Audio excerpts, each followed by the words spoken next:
Assalamualaikum dan selamat malam. Anda bersama saya Azan Ishak di dalam rancangan Temu Janji. Malam ini kita akan bercerita tentang industri muzik. Tetamu saya pada malam ini, beliau adalah seorang pemain gitar, penerbit album, pencipta lagu, penulis lirik, pengarah muzik dan juga komposer. Kalau saya rangkulkan semua ni, beliau adalah seorang rockstar. Dengan ini, saya persilakan rockstar Edri Hashim. Apa khabar? Silakan. Ui, ramai peminat. Okey, Edri. Okay. Sebelum tu kita imbas kembali zaman dulu kalau kita cerita pasal rockstar ni, orang rockstar image dulu ni rambut gebang kan. Luar ni ketat, kalau tak boleh muat tu orang kata dulu apa? Masa pakai plastik. Betul dia? Ya ke? Pakai plastik baru boleh pakai seluar ketat-ketat kulit tu kan.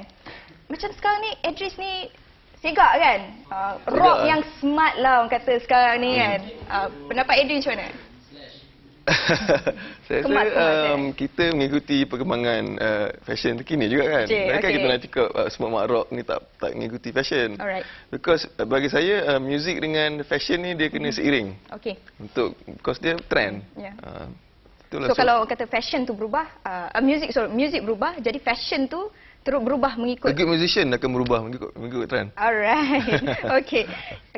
Untuk rancangan Temu Janji ni, penonton di studio akan menanya soalan pada Edri. Okay. Jadi soalan pertama saya silakan Hairi untuk tanyakan soalan. Silakan. Assalamualaikum Edri. Salam. Saya Muhammad Hairi dari Kolej Teknologi Timur. Apa? Bilakah dan macam mana Edri memutuskan ingin menjadi seorang rockstar? Daripada mana? Ni peminat ni Edri ni. Daripada mana datang minat tu? Datang minat untuk jadi seorang rockstar. Ya. Arti rockstar tu gelarannya kot. Saya daripada sekolah lagi memang minat dengan muzik. Minat mendalam dengan muzik. In fact, kalau duit belanja sekolah tu kita simpan, duit tu kita simpan untuk beli CD. Untuk beli CD tak ada, kaset. Untuk beli kaset je masa tu. So minat yang mendalam tu membawakan saya untuk mencubakan diri dalam muzik lah. So lepas sekolah memang saya terus main muzik je. Lepas sekolah dia terus recording. Masuk session buat untuk studio recording works.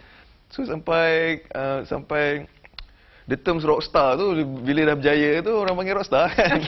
Tak adalah kita mimpi nak jadi rockstar. Cuma saya masa bersyukur dapat menceburkan diri dalam kerjaya sebagai pemuzik. Lepas tu dari situ saya dapat peluang buat ni, buat tu dan alhamdulillah sampai kat sini lah. Okey, macam Edri sendiri, Edri mula dengan orang kata daripada mainstream. And then Edri kembali kepada underground atau indie dan sekarang ke mainstream balik. Jadi macam mana kata apa transformasi tu macam mana? Masa saya start tu memang tak ada terms underground ke mainstream. Kita just buat apa peluang yang ada kita just buat. Okey. Tapi saya ingat saya pada tahun 1995 saya menceburkan diri dalam bidang underground. Because underground ni adanya konsep-konsep arus berdana ni mainstream ni yang saya tak suka. Okey. Tapi masa tu kita darah muda kan. Darah muda ni memang nak membangkang gitu dia. So saya menjerumuskan diri dalam bidang underground. Bila underground ni kita melihat muzik ni daripada sudut lain pula. Alright. Daripada sudut macam mana? Dari sudut yang mainstream ni dia ada satu PL dia yang ada yang bagus, ada yang tak bagus. Okay. So dia ada guideline yang kita perlu ikut. Ada guideline yang perlu ikut. Whereas underground ni kita lebih bebas. Kan bebas berkarya mengikut apa cita rasa kita. Macam mainstream ni ada kita kena ikut telunjuk orang. Betul. Ikut telunjuk macam industri kata macam ni, this is the hit. Orang kena hit kena buat macam ni. So underground ni kita akan lawan. Kita kata tak adalah. So kita tak mas underground ni punya ideologi is bukan untuk jadi terkenal.